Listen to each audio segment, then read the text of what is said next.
వే gold trusted gold buyers మీరు తాకట్టు పెట్టిన బంగారాన్ని విడిపించి ఈ రోజు ఉన్న మార్కెట్ ధరకు కొనబడను. వెస్ట్ బెంగాల్ ముఖ్యమంత్రి మమతా బెనర్జీకి ఝలక్కిచ్చింది ఎన్నికల కమిషన్.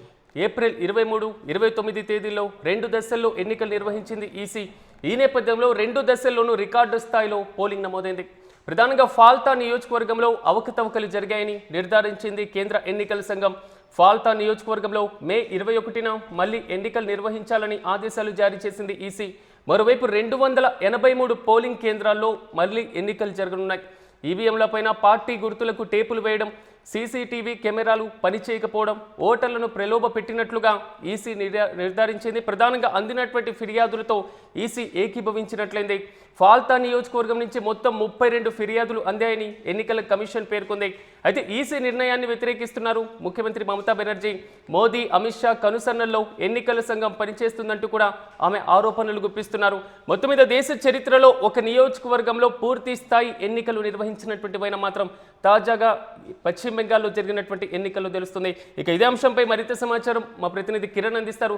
కిరణ్, చెప్పండి, ఒక నియోజకవర్గం మొత్తానికి రీపోలింగ్ నిర్వహించినటువంటి చరిత్ర మాత్రం ఇప్పుడు వెస్ట్ బెంగాల్లోనే నమోదు కాబోతుంది. మే 1న ఫాల్తా నియోజకవర్గంలో రీపోలింగ్కు కేంద్ర ఎన్నికల సంఘం ఆదేశాలు జారీ చేసినట్లుగా తెలుస్తుంది. పూర్తి అప్డేట్స్ అండి. వెస్ట్ బెంగాల్ సీఎం మమతా బెనర్జీకి ఎన్నికల సంఘం జలకిచ్చిందని చెప్పొచ్చు. ఎందుకంటే ఫాల్తా నియోజకవర్గంలో ఎన్నికల పోలింగ్ లో అక్రమాలు జరిగాయి. అక్కడ ఉన్న ఓటర్లని తృణమూల్ కాంగ్రెస్ సంబంధించిన నేతలు నిర్బంధించారు.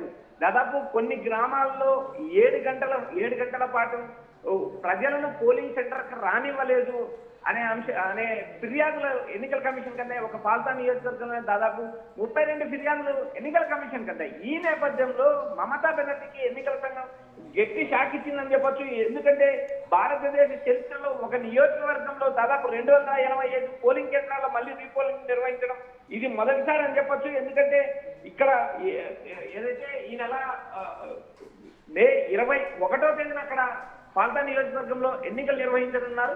మే 24వ తేదీన అక్కడ కౌంటింగ్ నిర్వహించారు. అయితే రేపు మే 4న జరగబోయే కౌంటింగ్ ఒకసారి మనం గమనించినప్పుడు దాదాపు 283 నియోజకవర్గాలకు మాత్రమే కౌంటింగ్ జరుగుతుంది. ఫాల్తా నియోజకవర్గానికి సంబంధించి ఎన్నికలు మళ్ళీ రీపోలింగ్ నిర్వహించాలని ఈసీ ఆదేశించడం, అదేవిధంగా 24వ తేదీ కౌంటింగ్ నిర్వహించాలంటూ ఎన్నికల సంఘం ఒక సంచలన నిర్ణయం తీసుకుందని చెప్పొచ్చు. ఎందుకంటే అక్కడ దక్షిణ 24 పర్నాలు జిల్లాలో పర్నాలు జిల్లా అది ఫాల్తా నియోజకవర్గం వందలాది మంది ఈ స్థానికులు ఆందోళనకు దిగడం, ఏదైతే ఎన్నికల పోలింగ్ బూత్లకు రాకోకుండా నిర్బంధించారు తృణమూల్ కాంగ్రెస్ నేతలు అనే విమర్శలున్నాయి. ఈ నేపథ్యంలో భాగంగా నేరుగా ఎన్నికల కమిషన్ రంగంలోకి దిగింది. అక్కడ ఏదైతే ఈవీఎం బాక్సుల పైన స్టిక్కర్ వేయడం, దౌర్జన్యానికి పాల్పడడం, వచ్చే ఓటర్లను అడ్డుకోవడం లాంటి చర్యలపైన ఈసీ తీవ్రంగా స్పందించింది. అయితే ఇక్కడ ప్రధానంగా ఎన్నికల సంఘం ఇచ్చిన ఆదేశాలను బీజేపీ ఆహ్వానిస్తుంది. మరోపక్క తృణమూల్ కాంగ్రెస్ తీవ్రంగా వ్యతిరేకిస్తుంది. ఇప్పటికే వెస్ట్ బెంగాల్ ఎన్నికల్లో తృణమూల్ వర్సెస్ బీజేపీ మధ్య ఆ రణరంగమైంది. 2 విడతల ఎన్నికలు జరిగాయి. మే 23, మే 29 ఎన్నికలు జరిగాయి. మళ్ళీ నిన్న ఏదైతే దాదాపు 15 కేంద్రాల్లో రీపోలింగ్ జరిగింది. అయితే ఇక్కడ ప్రధానంగా ఫాల్తా నియోజకవర్గంలో 285 పోలింగ్ కేంద్రాల్లో మళ్ళీ రీపోలింగ్ ఈసీ నిర్వహించింది. మే 21న పోలింగ్ జరుగుతుంది. మే 24 కౌంటింగ్ జరుగుతుంది. రేపు జరగబోయే కౌంటింగ్ కోసం కూడా కేంద్రం భారీ స్థాయిలో బలగాలు. కానీ కిరణ్, కొంతవరకు అంటే ఎన్నికలు నిర్వహించేటువంటి రోజే ఈవీఎం బాక్సుల పైన టేపు వేశారు, బీజేపీ గుర్తులను కనబడకుండా చేశారనేది మాత్రమే కొంతవరకు సంచలనంగా మారింది. కానీ ఇప్పుడు ఫాల్తా నియోజకవర్గం దేశవ్యాప్తంగా చర్చనీయాంశంగా మారింది కాబట్టి ఈ నియోజకవర్గం ఏ పార్టీకి అత్యంత బలంగా ఉన్నటువంటి నియోజకవర్గం భావించాలి?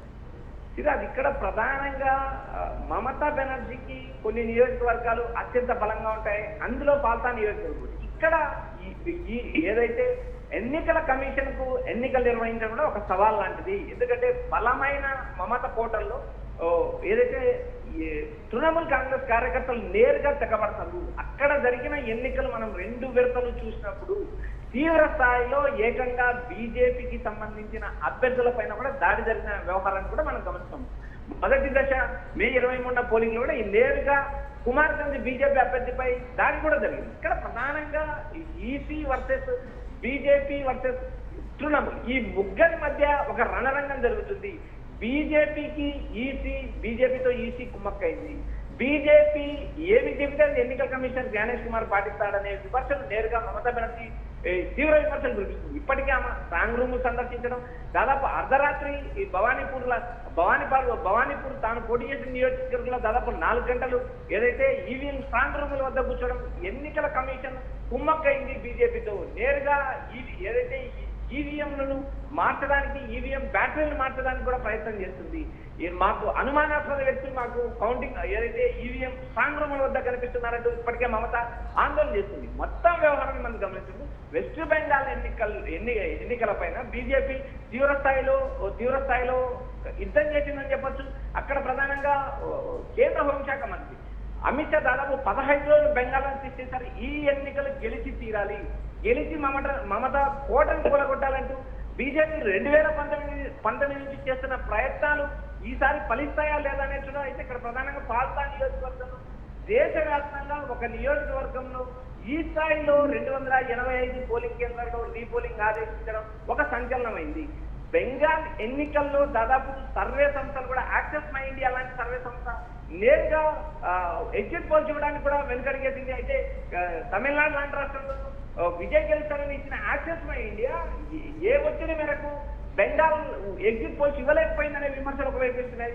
దేశవ్యాప్తంగా అందరి చూపు ఇటు తమిళనాడు అటు బెంగాల్ పైన. ఎందుకంటే మోడీని ఢీకొట్టిన మమతను ఈ ఎన్నికల్లో ఓడిస్తారా, మరోసారి మమత మోడీ పైన ఆధిపత్యం కొనసాగిస్తుందా అనే చర్చలు దేశవ్యాప్తంగా మొదలైన ఇప్పటికే పలు సర్వేలు మమతకి కొన్ని సర్వేలు బీజేపీకి ఇస్తున్నాయి. అయితే రేపు జరగబోయే కౌంటింగ్ ఎలా జరుగుతుంది అనేది చూడాలి. కేంద్ర బలగాలు మొత్తం బెంగాల్ అంతా మోహరించున్నాయి.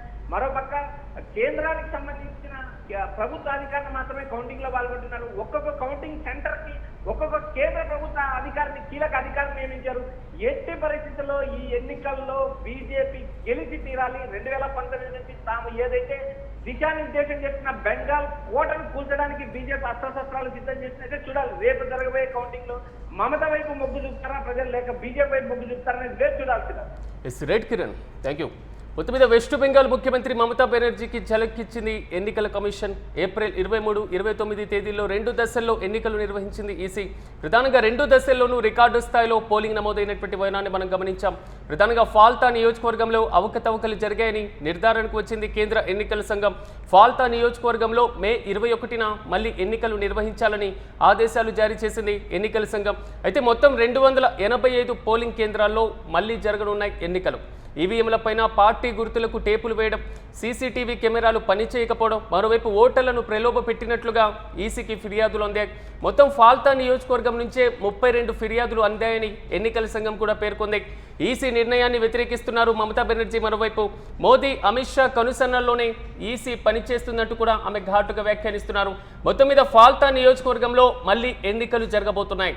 సో ప్రధానంగా బీజేపీ గుర్తులపైన, మరి ముఖ్యంగా ప్రతిపక్షాలకు సంబంధించినటువంటి గుర్తులపైన టేపు వేశారు, కనిపించకుండా చేశారు. సో దీది మాత్రం అక్కడ పోలింగ్ కేంద్రాన్ని టీఎంసీ కార్యకర్తలు ఎక్కడికక్కడ అడ్డుకుంటున్నారు, ఎవరిని వచ్చి ఓటు వేయనివ్వడం లేదు. ఇది పదే ఫాల్తా నియోజకవర్గం రోజు, పోలింగ్ రోజు జరిగినటువంటి వరుస ఫిర్యాదులు. దీంతో ఎన్నికల సంఘం కూడా మరోసారి ఫాల్తా నియోజకవర్గంలో ఎన్నికలు నిర్వహించాలని భావిస్తుంది. మరోవైపు మాత్రం పలు సర్వేలు అటు బీజేపీకి ఇటు మమతా బెనర్జీకి అనుకూలంగా వచ్చినటువంటి వైనం.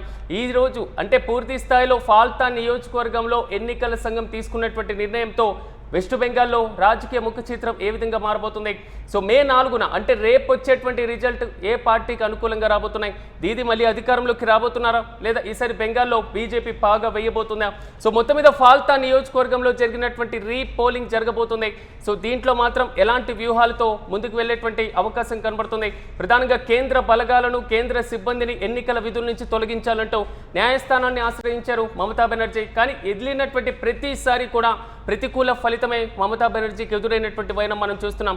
చూడాలి ఫాల్తా నియోజకవర్గ ప్రజలు ఏ పార్టీ వైపు ఆదరణ చూపుతారు. రీపోలింగ్ జరుగుతుంది కాబట్టి, ఈసారి సమస్యాత్మకమైనటువంటి ప్రాంతంగా ఉంది కాబట్టి, పలు ఫిర్యాదులు కూడా అందాయి కాబట్టి కేంద్ర ఎన్నికల సంఘం కూడా పూర్తి కట్టుదిట్టమైనటువంటి కేంద్ర బలగాలతోనే రీపోలింగ్ నిర్వహించేటువంటి అవకాశాలు అయితే చాలా స్పష్టంగా కనబడుతున్నాయి. ఇక వెస్ట్ బెంగాల్లో అధికారం ఎవరిది అనేది మాత్రం రేపు తేలబోతుంది.